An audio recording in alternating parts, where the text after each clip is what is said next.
Let me tell you a little bit about Emily as she makes her way up. Emily Brush of Freehold, New Jersey began her studies at Brookdale in 2006.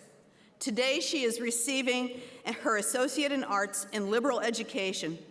She is a graduate of Colts Neck High School, and while a student at Brookdale, she also worked as a part-time teacher's assistant. Emily, I turn it to you.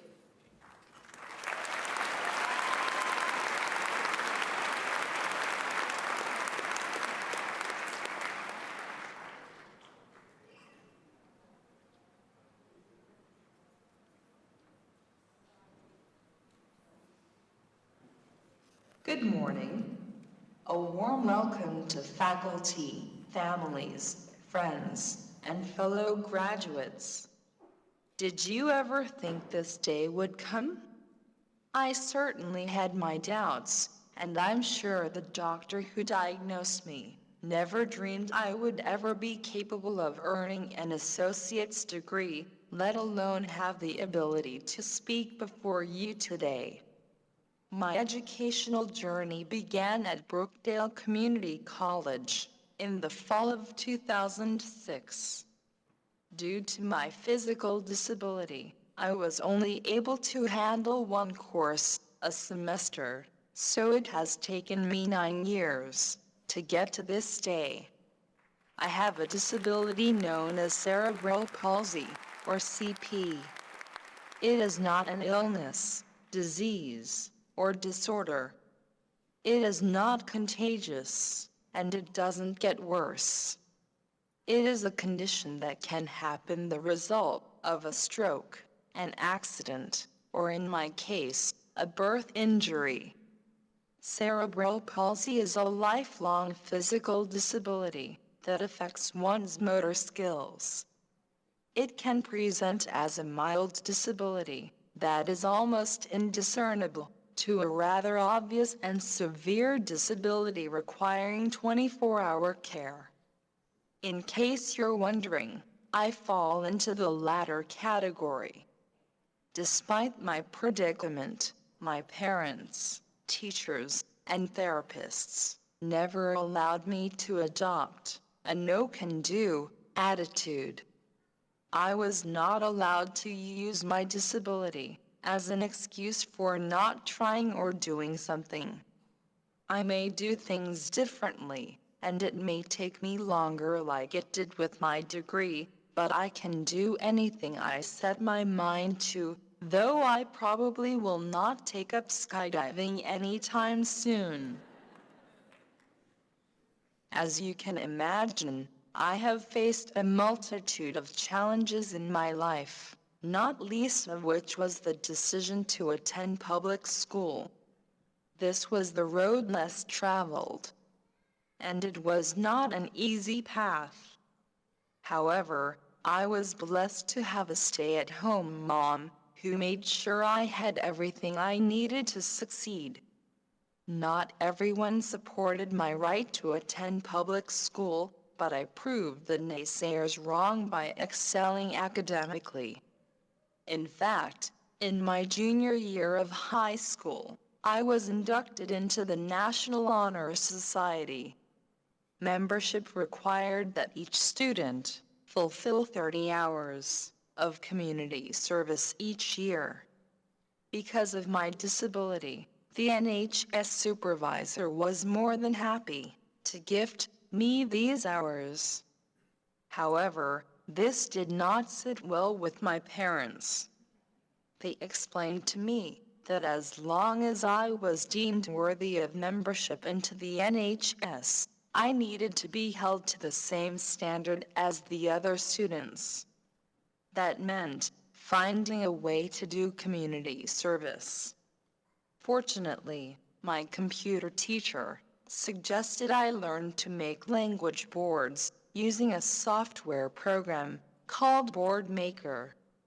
Shortly after learning that program, I began making language boards to help nonverbal children and adults communicate. Imagine someone in my situation being able to help others. It was, and continues to be, an incredible high. The community service I performed marked the beginning of my career path, which I ultimately pursued at Brookdale. Upon graduating from high school, there were two things I wanted: a job and to attend Brookdale. The skills I gained making language boards landed me a part-time job as a teacher's assistant at a school in Eatontown.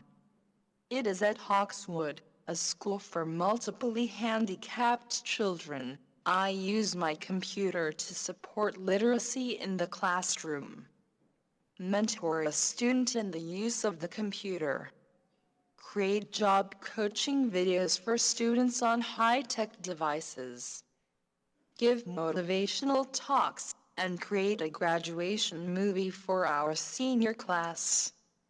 The computer skills I acquired over the years began when I was 2 years old. However, the skills I needed to succeed in life were refined at Brookdale. Each of the courses I took have had an impact on my life. Who would have thought that a course in American history, a subject which I love, would spark my interest in digital media? An assignment to document a historical time with photographs did just that, when I used sepia to make the photos look vintage. From that moment, I was hooked. Consequently, I took courses in Photoshop and After Effects. These two courses elevated the graduation movie I make at Hawkswood to another level. Almost all of my courses required writing, which has never come easy to me. My coursework allowed me to repeatedly practice this necessary skill. I may not be the best writer, but my writing is much improved. Effective writing is especially important, since my speech is not always intelligible. Oftentimes it is just easier for me and the listener if I communicate using a written script, as is the case today, although I still get a little nervous. On this auspicious day, there are many people that I would like to acknowledge and thank. For, without their help, this day would not have been possible. If I mentioned them all, we would be here another hour. I will try to keep this list brief. First and foremost are my parents, who have been with me through thick and thin. Our journey has not always been easy, and remains very difficult at times. Thank you for being my biggest cheerleaders, my advocates, and for always pushing me to be my very best. I love you. I want to thank my family and dear friends for taking time and spending this important day with me. Some of you traveled a long distance to get here. I so appreciate your love, support, and encouragement over the years. I want to thank the Disabilities Office for all their help, with special thanks to Claire Freeman for being my scribe for many of my examinations. Thank you to all my professors, who have been so helpful, accommodating, and understanding of my needs.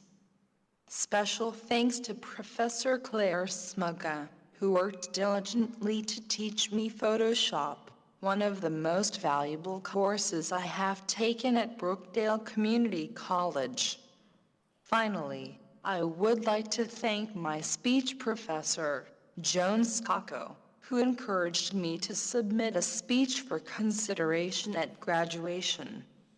I would have never known about this wonderful opportunity without her having mentioned it to me.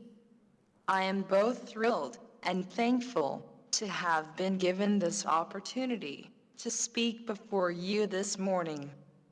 In a few moments, we will be walking out as graduates and embarking on the next stage of our lives.